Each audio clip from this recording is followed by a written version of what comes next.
সালে ঢালিউডের তুফান সিনেমায় অভিনয় করেছিলেন অভিনেত্রী মিমি চক্রবর্তী। এরপর থেকে বাংলাদেশেও এখন দারুণ জনপ্রিয় কলকাতার এই চিত্রনায়িকা। বর্তমানে মিমি শুধু অভিনয় নিয়েই মনোযোগী।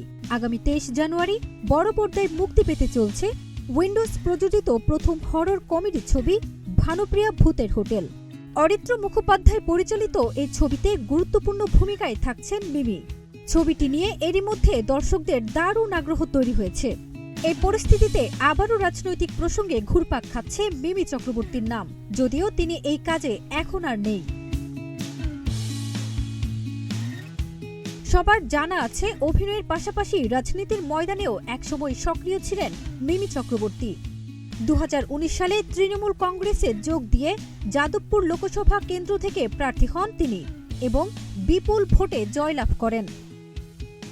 রাজনীতিতে সফল যাত্রা সত্ত্বেও 2024 সালের 15 ফেব্রুয়ারি হঠাৎ সক্রিয় রাজনীতি থেকে অবসর নেন তিনি। তখন অবশ্য এর কারণ প্রকাশ করেননি জনপ্রিয় এই চিত্রনায়িকা। সম্প্রতি এক সাক্ষাৎকারে সেই কারণ জানালেন মিমি। তিনি বলেন, এখন রাজনীতি থেকে সরে এসে আমি আমার অভিনয় এবং তার সঙ্গে যুক্ত সবকিছুর দিকে অনেক বেশি মন দিতে পারছি। আমাকে শুধু কাজ নয়, আমার বাড়ি, বাবা মা সবকিছুর দায়িত্বই সামলাতে হয়।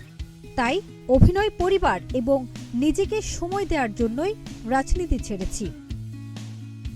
ফারজানা নিকিতা, নাগরিক প্রতিদিন।